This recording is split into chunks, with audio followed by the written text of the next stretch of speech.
मैं कहूंगा कि हाँ, कुछ लोग थे जो हमें भी हिम्मत दे रहे थे कि बुलडोजर और यूएपीए से मत जड़ो, जेल जाने से, गोली खाने से मत डरो।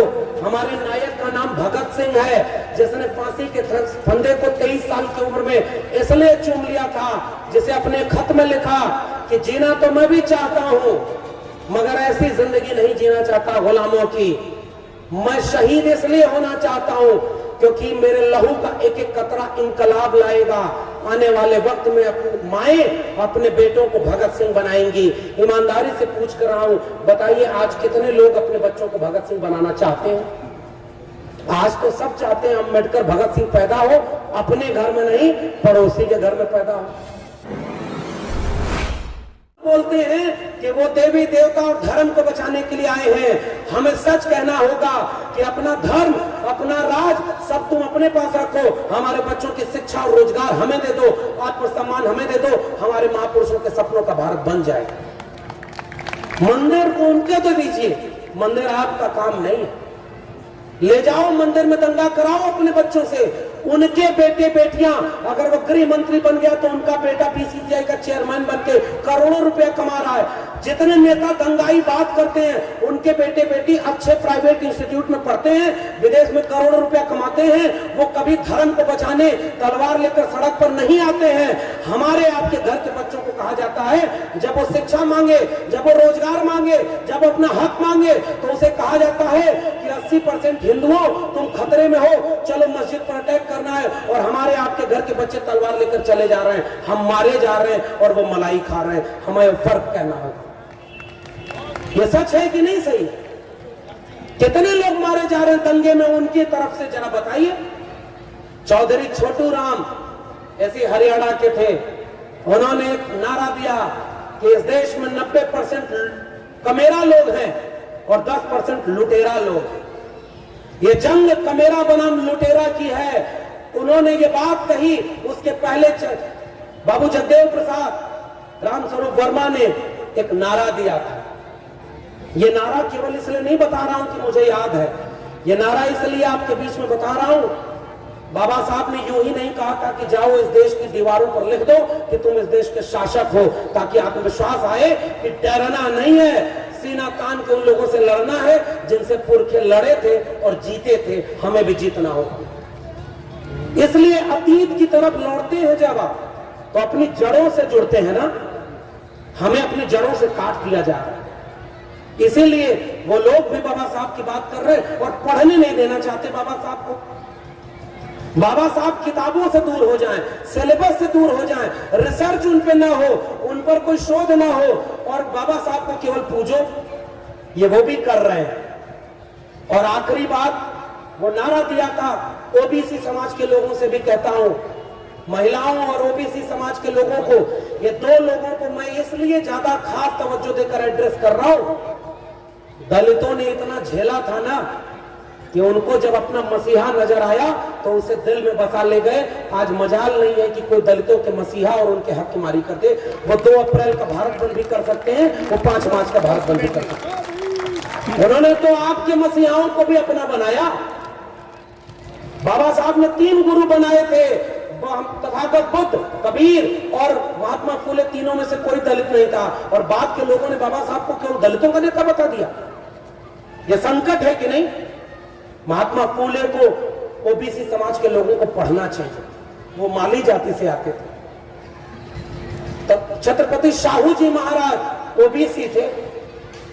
पेरियार रामास्वामी नायकर और उससे लेकर के backward classes league, federal depress classes league, Shivdayal Singh Chaurasia, और त्रिवेणी संघ बना था 1930 में बिहार में। देखिए, ओबीसी को जोड़ना है तो इन पर चोट तो करनी होगी, लेकिन कोशिश ये करें कि वो हमारी तरफ आए। कहीं उसको अगर चिढ़ाने लगे तो कब हिंदू बन जाएगा और आप ही के खिलाफ हो जाएगा, पता ही नहीं चलेगा। नफरत आसान है, मोहब्बत का काम मुश्किल है। थोड़ा धैर्य रखना होगा, भाषा में विनम्रता रखनी होगी, और उसे पढ़ाना होगा, बताना होगा कि शिवदयाल सिंह चौरसिया ने जब आदि हिंदू सभा बनाई और जब गए ब्राह्मणों से मिलने तो उन्होंने कहा, आओ, हमने आदि हिंदू सभा बनाई है, इसकी सदस्यता ले लो। तो ब्राह्मणों ने कहा, हम हिंदू थोड़े ही हैं, हम तो आर्य हैं। शिवदयाल सिंह चौरसिया ने वही पन्ना फाड़ा कि जब तुम हिंदू नहीं तो हम भी हिंदू नहीं। उन्होंने बैकवर्ड क्लासेस लीग का फेडरेशन बनाया। 1948 में उसका सम्मेलन लखनऊ में हुआ और उसकी अध्यक्षता डॉक्टर भीमराव अंबेडकर ने किया था। यह है बहुजन एकता। ओबीसी का इतिहास ही नहीं पढ़ने दिया गया। त्रिवेणी संघ जब बना बिहार में और बाद में अर्जक संघ बना यूपी में, क्या था उसका नारा कि ब्राह्मणवाद की क्या पहचान, गिटपिट बोले करे न काम, मानववाद की क्या पहचान, ब्राह्मण भंगी एक समान। जिसमें समता की चाह नहीं वह बढ़िया इंसान नहीं, समता बिना समाज नहीं, बिन समाज जनराज नहीं। जो जमीन को जोते बोए वो जमीन का मालिक होए। और उस नारे में डॉक्टर लोहिया ने कहा था कि सन सोपा ने बाधी गाढ़ पिछड़ा पावे 100 में 60। उस नारे को जगदेव बाबू और रामस्वरूप वर्मा ने आगे बढ़ाया कि 100 में 90 शोषित हैं, शोषितों ने ललकारा है, धन धरती और राजपाट में 90 भाग हमारा है। 10 का शासन 90 पर नहीं चलेगा, नहीं चलेगा। राष्ट्रपति हो या भंगी की संतान, सबको शिक्षा एक समान, सबको शिक्षा सबको काम, वरना होगी नींद हराम।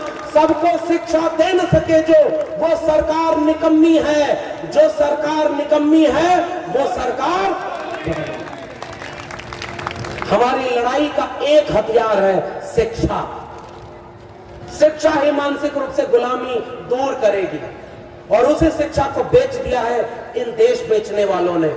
यह आखिरी बात कह करके आपसे एक शपथ लेना चाहता हूं। जिस दौर में दुनिया कोविड से लड़ रही थी, हमारे यहां कुछ लोग कह रहे थे गोबर खा लो, गौमूत्र पी लो, फिर हॉस्पिटल बंद कर दो।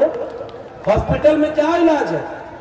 एक ब्राह्मण दूसरे घर में जा करके वहां लोग हाथ जोड़ के बैठे कि बेटा फेल हो गया, क्या होगा? तो ब्राह्मण ने कहा इसका पतरा देख रहा हूं और मुझे लग रहा है कि इसकी दशा, ग्रहों की दशा ठीक नहीं है, तो हवन करा लो, ये दशा ठीक हो जाएगी। और हवन करके दान दक्षिणा लेकर चला आया। बेटा साथ गया था। बेटा आकर पूछा कि पिताजी हमें नौकरी क्यों नहीं मिल रही है, हमारी भी ग्रह दशा ठीक नहीं है क्या? तो ब्राह्मण नाराज होकर बोला चुप नालायक, तुझे तो आरक्षण की वजह से नौकरी नहीं मिल रही है, ग्रह दशा तुम्हारी थोड़ी खराब है। हमारे पूर्वांचल में एक नारा था, लोग जाकर ब्राह्मण से शिकायत किए कि एक गधा है, कुछ बच्चों ने उसको जान ले ली है, क्या होगा पंडित जी? उन्होंने कहा अरे गधा मारना तो बहुत बड़ा पाप है, गुनाह है, अब तुम्हें हवन कराना होगा, उस पाप से मुक्ति मिलेगी, और ये कराना होगा, इतना खर्च होगा। बड़े नाराज हुए। धीरे से एक आदमी ने बोला पंडित जी जिन बच्चों ने गधे को मारा है उसमें आपका लड़का संतोष भी है। पंडित जी खड़े होकर कहे कि 2-4 लइकन में एक संतोष, गधा के मरले में कौनो न दोष। तुरंत इतिहास बदल गया। ये लोग हमारी पीढ़ियों को गुलाम बनाए थे। तृतीय रत्न नाटक लिखा है महात्मा फुले ने, और उस नाटक के रेफरेंस से कह रहा हूं। एक आदमी बहुत गरीब था, वो ब्राह्मण के पास जाता है। ज्योतिबा फुले लिखते हैं कि वो ब्राह्मण से कहता है कि तुम्हारे जीवन का सारा संकट इसलिए क्योंकि शनि ग्रह की दशा ठीक नहीं है। वो आदमी कहता है कि हुजूर कैसे होगी सही? उन्होंने कहा हवन करा लो। कितना खर्चा आएगा? 10,000 रुपया। आदमी कहता है इतना पैसा तो नहीं है। तो ब्राह्मण कहता है चलो सेल लगा दी, 50% डिस्काउंट, 5,000 रुपया में हवन करा दूंगा। वो आदमी कहा नहीं 5,000 भी नहीं दे पाऊंगा। फिर ब्राह्मण बोला कि अच्छा 100 रुपया 1,000 रुपया दे दो, कुछ दिन के लिए शनि ग्रह को ठीक कर देता हूँ, जब पैसा हो जाएगा तो बड़ी वाली हवन करा लेना। वो आदमी खड़ा होकर कहा मेरी जेब में एक फूटी कौड़ी नहीं है। ब्राह्मण नाराज होकर कहा जब तेरी जेब में एक फूटी कौड़ी नहीं है तो जा बच्चा, शनि तेरा कुछ नहीं बिगाड़ सकता। ऐसे ऐसे नमूनों से हमारे देश में मानसिक गुलाम पैदा किए गए। एक आदमी खजूर के पेड़ पर चढ़ा, ऊपर से देखा तो इतने ऊपर से उतरेंगे कैसे, डर लगी। उसने हाथ जोड़ा, हनुमान जी ताकत दे दो, नीचे उतर जाऊंगा, मंगलवार को एक लड्डू चढ़ाऊंगा।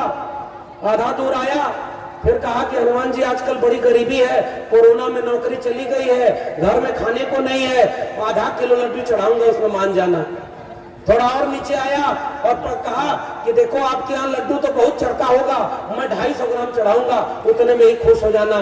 करते करते वो जब जमीन पर उतरा तो कान पकड़कर उठक बैठक किया कि हनुमान जी आज से न पेड़ पर चढ़ूंगा ना आपको लड्डू खिलाऊंगा। ये तर्क और विज्ञान की बात। हमारे पुरखों ने तर्क, विवेक, वैज्ञानिकता की बात की थी। हमारी पीढ़ियों को धर्म के अंधे कुएं में ढकेला जा रहा है। यह फर्क है हमारे और उनमें। इसलिए आपसे अपील करने आया हूं कि उसी कोविड काल में 3 कानून लाए गए थे, 3 कृषक कानून, 3 श्रमिक कानून और नई शिक्षा नीति। बाबा साहब आज होते तो जैसे किसानों का कोड़ा लिखने वाले फूले और किसानों को उसका हक दिलाने वाले डॉक्टर अंबेडकर किसानों के कानून के खिलाफ सड़क पर खड़े होते, वो नहीं थे, फिर भी जागरूक लोग थे, तो बाबा साहब उन तस्वीरों में उन आंदोलनों के चेहरे बने हुए थे। CA/NRC का आंदोलन जब हुआ तो उस आंदोलन में सबसे बड़ा चेहरा अगर किसी एक नायक का था तो मुसलमानों के हाथों में भी जो तस्वीर थी वो डॉक्टर भीमराव अंबेडकर की तस्वीर थी। इस देश में किसान, मजदूर, नौजवान सारी लड़ाइयों में जिस नायक को आजादी के बाद दफन कर दिया गया था वो मिट्टी फोड़कर बाहर आया, पढ़ाई और लड़ाई की आवाज में बुलंद हुआ और आज 2022 तक आते आते उस एक नायक के करोड़ों लोग मानने वाले हैं।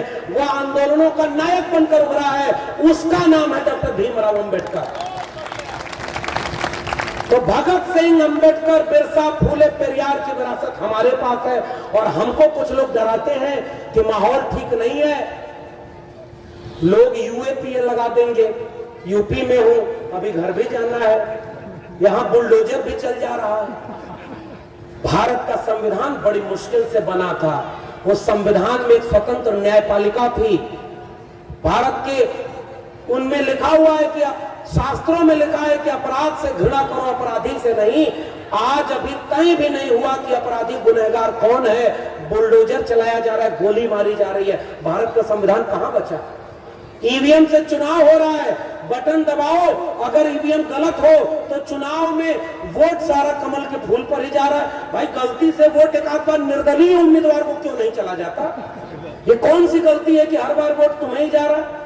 चुनाव आयोग ने चुनाव ढंग से कराया क्या? क्या भारत का संविधान वहां बचा हुआ? इस देश में सुप्रीम कोर्ट का जज आज फैसला सुनाता है कि मंदिर वहीं बनेगा और कल जाकर राज्यसभा में शपथ लेता है। जिस देश के सुप्रीम कोर्ट में 85% बहुजनों के 85% छोड़िए 5% भी जज ना हो, वो कौन सा राष्ट्र है? हमारे प्रोफेसर नहीं, हमारे डॉक्टर नहीं, हमारे इंजीनियर नहीं, हमारे वकील नहीं, 85% इस मुल्क की जमीनों पर हमारा कब्जा नहीं, 85% इस मुल्क की संपत्ति हमारे पास नहीं। और अचानक जब आप ये सवाल पूछेंगे तो कोई आता और कहता है कि हिंदू धर्म खतरे में बचाने जाना है। ये सांप्रदायिकता की आग आपको भटकाने की आग, इसलिए संविधान खतरे में है। इस समय जब चुनाव आयोग पर भरोसा नहीं, न्यायपालिका में हमारे लोग नहीं, मीडिया हमारे खिलाफ दिन रात खड़ा होता है। एक सवाल पूछता हूं, 14 अप्रैल को पूरे भारत में जो जश्न मनाया गया वो किसी होली, दिवाली, ईद से कम नहीं था। फिर भी इस देश की मीडिया ने क्यों नहीं दिखाया कि एक बड़े नायक का जन्मदिन लाखों करोड़ों लोगों ने इस देश में मनाया? क्यों नहीं दिखाया उस मीडिया ने? यह सवाल हमारा है। और इसलिए मैं जाते जाते केवल अपील करने आया हूं साथियों, हमारे भाषणों की कोई अहमियत नहीं। हम 4 शब्द इधर उधर करके बोले, आप हमें सम्मानित करते हैं, अच्छा लगता है, लेकिन असली सम्मान हमारा और हमसे बढ़कर सम्मान हमारे महापुरुषों का तब होगा जब हम वो लड़ाई लड़ेंगे जो लड़ाई उन्होंने लड़ करके हमें ये जमीन सौंपी। बाबा साहब ने कहा था कि बड़ी मुश्किल से कारवां यहां तक लाया हूं, इसे पीछे मत जाने दें, आगे ले जाना, और अगर आगे न ले जाओ तो वहीं छोड़ देना। ईमानदारी से पूछ कर रहा हूं, बताइए क्या हमारी आंखों के सामने बाबा साहब का, बिरसा फूले का कारवां पीछे नहीं जा रहा है? कबूल करिए कि पीछे जा रहा है। आपका आरक्षण खत्म कर दिया, सरकारी नौकरियां बेच दी, प्राइवेटाइजेशन कर दिया। नारा उसने लगाया था, सौगंध मुझे इस मिट्टी की मैं देश नहीं बिकने दूंगा, और आया तो रेल बेच दिया, सेल बेच दिया, और नवरत्न कंपनियां बेच दी, बैंक बेच दिया, और सब कुछ बेचने के बाद उसने आपके बच्चों की शिक्षा भी बेच दी। उसे चाय बेचते हुए किसी ने नहीं देखा, मगर उसने आपकी खुली आंखों के सामने उस स्टेशन, उस ट्रेन सबको बेच दिया जिसमें पता नहीं वो कब चाय बेच दी। नाम मैंने किसी का नहीं लिया, इशारे में कह रहा हूं, आपको बहुत दिक्कत ना हो इसलिए कर रहा हूं। वो लोग सारा कुछ बेच रहे हैं जो हमारे पुरखों ने बनाया था, और हमारे पुरखों ने इस मुल्क को बनाया। इस देश के नाई, कुम्हार, लोहार, बढ़ई, मोची, मल्लाह, निषाद, आदिवासी, दलित, पिछड़े, इन्होंने मिलकर के, उनके हाथों ने श्रम करके 90% लोगों ने इस दुनिया को रहने लायक बनाया।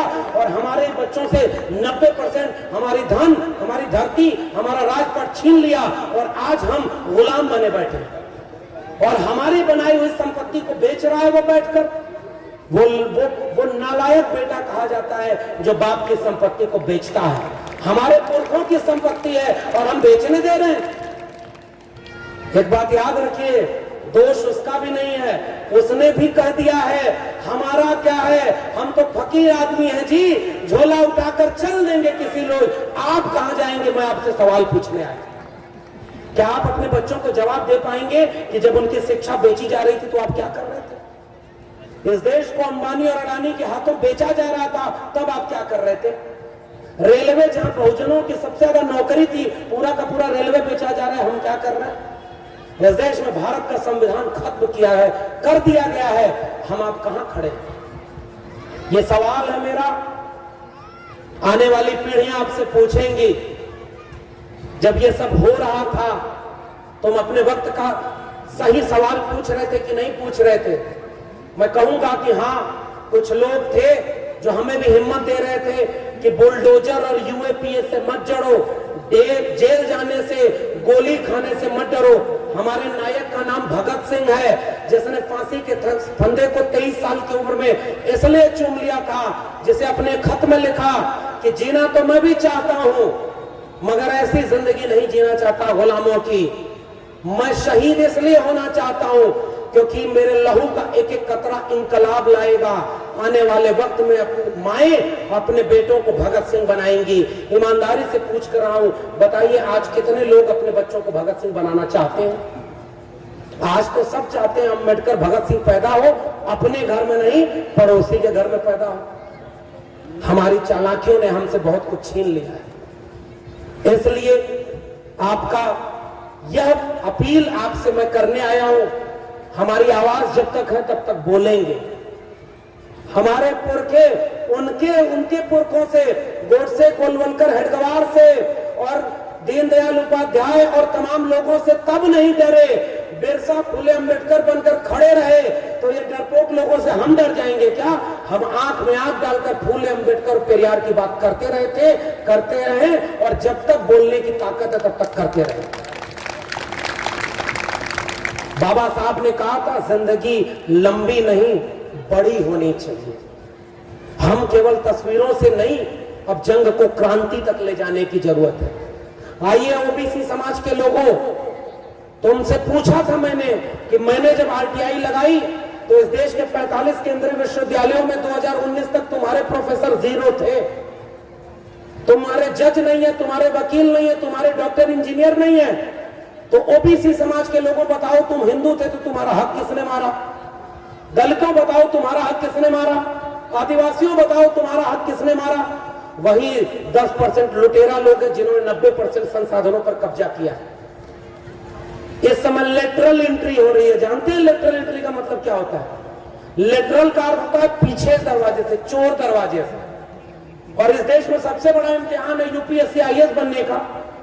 इस देश में पिछले 3 साल में 340 लोग लेटरल एंट्री से बिना परीक्षा दिए, बिना इंटरव्यू दिए आईएएस ज्वाइंट सेक्रेटरी बन गए हैं। और उन 340 में से एक भी दलित, पिछड़ा, आदिवासी नहीं है। ये कौन सा हिंदू राष्ट्र है, मैं तुमसे पूछना चाहता हूं। अगर दलित, पिछड़े, आदिवासी भी हिंदू हैं तो जहां आरक्षण लागू नहीं है वहां हमारे लोग क्यों नहीं है भाई? मीडिया में आरक्षण नहीं, मीडिया में कितने ब्यूरो चीफ दलित, पिछड़े, आदिवासी हैं? सुप्रीम कोर्ट में आरक्षण नहीं है, बताओ कितने जज दलित, पिछड़े, आदिवासी हैं? तुमने दिन रात केवल आरक्षण को गालियां दी हैं, हमारे लोगों को अपमानित किया मेरिट के नाम पर। ये लेटरल एंट्री नई शिक्षा नीति के पीछे से चोर दरवाजे से आ गई है। हम जैसे प्रोफेसर लोग बन गए, आने वाली पीढ़ियों में अब आपके प्रोफेसर भी नहीं बनेंगे। 90 से 95% अभी भी इस देश के कुलपति, प्रिंसिपल, वाइस चांसलर सारे सवर्ण बने बैठे हैं। हमारे लोग तो वहां है ही नहीं। ये आज के सबसे बड़े सवाल थे। पुरखों की लड़ाइयों को हमारे सामने सौदा किया जा रहा है। बाबा साहब की मूर्ति तो बनेगी लेकिन उनके सपनों का भारत नहीं बनेगा। यहां खड़े हैं हम। इसलिए जाते जाते आपसे केवल एक अपील करके जा रहा हूं कि जब जब भी स्याह रात नाम लेती नहीं ढलने का, यही तो वक्त है सूरज तेरे निकलने का। लाख बुरी परिस्थितियां हो मगर उससे बुरी नहीं है जो ज्योतिबा फूले ने झेली। लाख बुरी परिस्थितियां हमारे सामने हैं मगर उससे बुरी नहीं है जो डॉक्टर अंबेडकर ने, माननीय कांशीराम ने झेला। वैसी परिस्थितियां नहीं है। ओबीसी समाज के लोगों ये बात जहां तक जाए पहचान के बताइएगा। उत्तर प्रदेश में मुख्यमंत्री थे राम नरेश यादव और बिहार में मुख्यमंत्री थे कर्पूरी ठाकुर और दिल्ली से बैठकर कुछ लोगों ने नारा बनाया था, आगे ही आ जाओ, दिल्ली से चमड़ा भेजा संदेश, भैंस चरावे राम नरेश और बाल बनावे कर्पूरी, ये नारा लगाया था। और उन लोगों को, ओबीसी लोगों को कहा जा रहा है कि तुम हिंदू हो, चलो खतरा में है, धर्म बचाने जाना है। मैं आपसे गुजारिश करके जा रहा हूं, 14 अप्रैल, 26 नवंबर, 6 दिसंबर, ये तिथियां तो हैं हमारे लिए महत्वपूर्ण। बाबा साहब की मूर्ति भी हमारे लिए महत्वपूर्ण है। जब भी सामने से गुजरेंगे हिम्मत लेकर गुजरेंगे कि हमारे बीच का एक व्यक्ति ऐसा भी था जिसने हमारा मुस्तकबिल लिख दिया। मगर आइए मूर्तियों, तस्वीरों के दुरुपयोग करने वाले नेताओं को भी पहचाने और बाबा साहब फूले, अंबेडकर, पेरियार, बिरसा को किताबों के जरिए ले चले सड़कों तक। अब इस देश को अगर कोई बचा सकता है, भारत के संविधान को कोई बचा सकता है, भगत सिंह, अंबेडकर बचा सकते हैं, बिरसा, फूले बचा सकते हैं, अब्दुल कयूम अंसारी, आसिम बिहारी बचा सकते हैं, सावित्रीबाई फूले, फूलन देवी बचा सकते हैं, मंडल कांशीराम बचा सकते हैं। जड़ों की तरफ लौटिए, क्रांति का आगाज करिए, तब जाकर के हम कुछ बदल पाएंगे। बहुत बहुत धन्यवाद, आपने मुझे मौका दिया। आप सभी को मैं आपसे ये बात कहने आया हूं कि जंगल में आग लगी, एक चिड़िया पानी डाल रही थी चोंच से, बाकी लोग हंस रहे थे कि ये क्या कर रहे हैं। उन्होंने कहा कि तुम्हारे एक बूंद पानी से ये जंगल की आग नहीं बुझेगी। उस चिड़िया का जवाब था कि मैं जानती हूं कि मेरे एक बूंद पानी से ये आग नहीं बुझेगी। मगर जब इस जंगल का इतिहास लिखा जाएगा कि जिस समय भारत को बेचा जा रहा था, आरक्षण खत्म किया जा रहा था, शिक्षा बर्बाद की जा रही थी, आपके मुल्क को दंगाई बनाया जा रहा था, उस समय मेरा नाम आग लगाने वालों में नहीं, आग बुझाने वालों में शामिल होगा। जय भीम, जय मंडल, संविधान जिंदाबाद, उल गुलाम जिंदाबाद, इंकलाब जिंदाबाद। सब्सक्राइब करें आपके अपने चैनल समता आवाज टीवी को, बेल आइकन दबाना ना भूलें सबसे पहले हमारी वीडियो देखने